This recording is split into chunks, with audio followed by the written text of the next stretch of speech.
Hello friends, how are you? Today we are going to learn spoken English. Yes, આજે spoken English શીખવાનું છે. હવે જો English subject છે તે ઘણા બધા લોકોને ટફ સબ્જેક્ટ લાગે છે. વાય? એનું કારણ શું છે? સિમ્પલ થિંગ્સ છે. મોટાભાગના લોકો એને મગિંગ કરવાની ટ્રાય કરે છે, મતલબ કે રટ્ટો મારવાની, ગોખવાની ટ્રાય કરે છે. રિમેમ્બર, તમે જો ક્યારેય પણ આ સબ્જેક્ટને ગોખવાનો પ્રયત્ન કરશો તો નહીં યાદ રહે. You have to learn here. આ સબ્જેક્ટમાં તમારે ફરજિયાત શીખવું પડશે, એટલે આ સબ્જેક્ટ તમને ઇઝી લાગશે. હવે જુઓ, આજનો પહેલો ટોપિક આપણો શું છે? Let me introduce my self. તો કોઈ પણ વસ્તુ આપણે ચાલુ કરીએ તો ઇન્ટ્રોડક્શનથી આપણે ઓલમોસ્ટ સ્ટાર્ટ કરતા હોઈએ છીએ. કોઈ ચેપ્ટર હોય તો પણ એમાં ઇન્ટ્રોડક્શન આવતું હોય છે.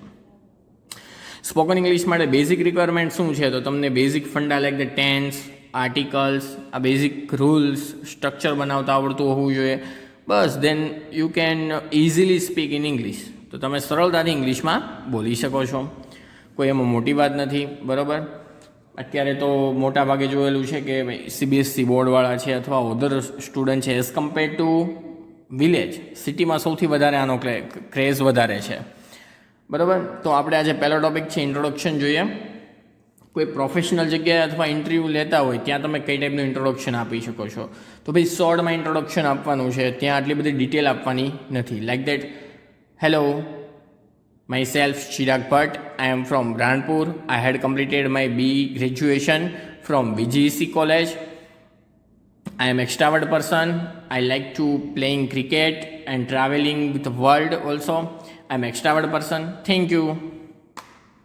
તો જો તમે એક શોર્ટ એન્ડ સ્વીટમાં તમારા વિશે એને ડિસ્ક્રાઈબ કરી દીધું છે.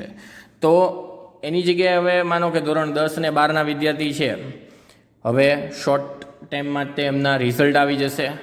કોલેજનો ફર્સ્ટ ડે હશે 12th વાળાને સ્પેશિયલી. તો પહેલાં જ દિવસે પહેલો જ ક્વેશ્ચન આવશે. શું આવશે? સિમ્પલ, ડિફાઇન યોર સેલ્ફ, અથવા તો તમારું ઇન્ટ્રોડક્શન આપો.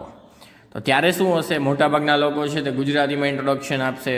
તો બેટર છે કે આપણે અહીંયા કંઈક શીખી લઈએ કે જેથી કરીને આપણે બાકી લોકો કરતાં કંઈક બેટર કરી શકીએ. અહીંયા જો તમને આપેલું છે હાય માય નેમ ઇઝ, તો તમારે ત્યાં તમારું નામ મેન્શન કરવાનું છે. આઈ કમ ફ્રોમ, તો તમારે કન્ટ્રી મેન્શન નથી કરવાની, કેમ કે ઓલમોસ્ટ બધા ઇન્ડિયામાંથી જ છે, એટલે કન્ટ્રી આપણે મેન્શન નહીં કરીએ.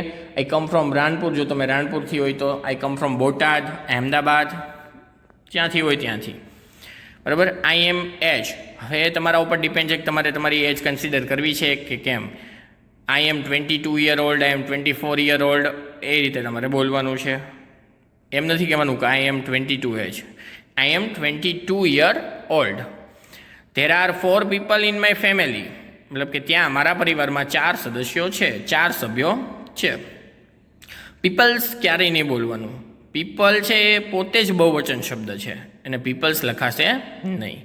તે આર, તેઓ, પોલાઇટલી, એકદમ શાંત છે. હ્યુમરસ, હ્યુમરસ એટલે તેઓ મજાકિયા છે. સિરિયસ, ગંભીર છે. એ તમારી ઉપર ડિપેન્ડ છે કે તમારા પરિવારના સભ્યો કેવા છે. આઈ એમ સ્ટુડન્ટ એટ, મતલબ કે તમે જેના સ્ટુડન્ટ હોય તે મેન્શન કરવાનું છે. માય મેજર ઇઝ, હવે જો તમારે ત્યાં જઈને મેન્શન કરવું છે કે ભાઈ તમને સૌથી વધારે સ્ટ્રોંગ સબ્જેક્ટ છે, અથવા તો એવું કહી શકો છો કે my strength is, my major is maths, science, account, arts, marketing. Okay. My favourite subject is, મારો ફેવરિટ સબ્જેક્ટ, તો તમને જો સબ્જેક્ટનું મેં લિસ્ટ આપેલું છે, ફિઝિક્સ છે, બાયોલોજી છે, મેથ્સ છે, એમાંથી તમારો જે ફેવરિટ સબ્જેક્ટ હોય તે ત્યાં મેન્શન કરવાનું છે. My hobbies are, hobbies almost બહુવચનમાં જશે. ઓકે. તો તમારી હોબી કઈ છે તે મેન્શન કરવાની છે. હવે જો મેં હમણાં ઇન્ટ્રોડક્શન આપ્યું ત્યારે જ મેં કીધું હતું કે I am extrovert person. What is the meaning of the extrovert person? તો તમે જો વિચારો કે ઓલમોસ્ટ 2 ટાઈપના પર્સન હોય છે, ઇન્ટ્રોવર્ટ પર્સન અને extrovert person. There are 2 types of person, introvert and extrovert. હવે એમાંથી તમારે નક્કી કરવાનું તમે કયા પ્રકારના પર્સન છો. તો એક સિમ્પલ લોજિક વિચારીએ કે ભાઈ ઇન્ટ્રોવર્ટ પર્સન કોને કહેવાય? તો એવા લોકો હોય છે કે જે કોઈ પણ એક્ટિવિટીમાં ક્યારેય પાર્ટિસિપેટ કરવા માટે એગ્રી હોતા નથી. એને દુનિયાથી કોઈ લેવા દેવા નથી હોતું, એને ફ્રેન્ડ્સ નથી હોતા. એ પોતાની લાઈફ પોતાની રીતે જીવતા હોય છે, અલગ જ હોય છે, ટોટલી ડિફરન્ટ. તો એને ઇન્ટ્રોવર્ટ પર્સન કહેવાય. જ્યારે એક્સ્ટ્રોવર્ટ પર્સન કોને કહેશું કે એ બધી વસ્તુમાં એગ્રી હોય. તમે એને કહેશો કે ભાઈ કોઈ કાર્ય અત્યારે કરવાનું છે, agree, yes sir, ready, let's do it, તો એને એક્સ્ટ્રાવર્ટ પર્સન કહેશું. એટલે જે એક્સ્ટ્રાવર્ટ પર્સન હશે એની હોબીઝ હશે જ તે એક કરતાં વધારે હશે. તો તમારી હોબી જો અહીંયા આપેલી છે એમાંથી કોઈ હોય તો એ લખવાનું છે, એની સિવાય પણ કાંઈ હોય તો તમે મેન્શન કરી શકો છો. જો રીડિંગ બુક્સ છે, ન્યૂઝપેપર છે, પ્લેઇંગ કમ્પ્યુટર ગેમ છે, બેડમિન્ટન છે, ટેનિસ છે, ક્રિકેટ છે, સર્ફિંગ ધ ઇન્ટરનેટ છે. સર્ફિંગ એટલે સર્ફ કરવું, મતલબ કે સર્ચ કરવું. કલેક્ટિંગ સ્ટેમ્પ્સ એન્ડ કોઈન, ઘણા ખરા લોકોની આવી હોબીઝ હોય છે કે એને જુદા જુદા જે સ્ટેમ્પ્સ આવતા હોય છે, સિક્કા જૂના હોય છે, તે કલેક્ટ કરવા ગમતા હોય છે. Listening to music, always remember that listening પછી હંમેશા ઓલવેઝ ટુ આવશે જ. ઓકે, આ લિસનિંગ ટુ મ્યુઝિક એમ જ તે બોલાશે. Chatting with best friend, almost એ ઘણા ખરા લોકોની હેબિટ હોય છે, બરાબર, તો એ હોબીઝમાં આવી શકે છે. ગો શોપિંગ એન્ડ કેમ્પિંગ, જો એમાંથી તમારી જે હોબીઝ હોય ત્યાં મેન્શન કરવાની છે. In my free time I also enjoy which sport, તમને કઈ સ્પોર્ટ ગમે છે તો મેં સ્પોર્ટનું લિસ્ટ આપ્યું છે, એ સિવાય પણ હોય તો તમે મેન્શન કરી શકો છો. આઈ લાઇક એન્ડ ડિસલાઇક, તો એ પછીથી જ આખો ટોપિક આવશે, પણ તમે એવું કહી શકો છો કે I like junk food, spicy food, I like two watch action movie. Okay, તો આ રીતે તમે ત્યાં એનો યુઝ કરી શકો છો. માય ફેવરિટ ફૂડ ઇઝ, તો તમારું ફેવરિટ ફૂડ હોય તે કહેવાનું છે. ફૂડના અને ટેસ્ટના ઘણા બધા ટાઈપ્સ આવે છે, નેક્સ્ટ ટોપિકમાં એ પણ આવશે. My favourite food is sweet and સોર ફૂડ, સ્પાઇસી ફૂડ. ઓકે, તો એમાંથી તમારું જે હોય તે તમારે મેન્શન કરવાનું છે. I like to drama movie, thriller, cartoon, કાર્ટૂનને કોમિક્સ પણ કહેવાય. સાયન્ટિફિક ફિક્શન મૂવી ઓલ્સો આવે છે, ફિક્શન મૂવી ઓલ્સો આવે છે.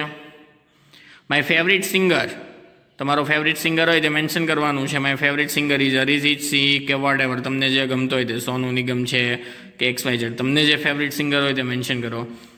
ઓકે, આઈ સમટાઈમ્સ ગો ટુ, કોઈ પ્લેસનું મેન્શન કરીએ. આઈ લાઇક ઇટ બિકોઝ, માનો કે કોઈને સેડ હોય ત્યારે કંઈક એવા પ્લેસે જવું ગમતું હોય છે.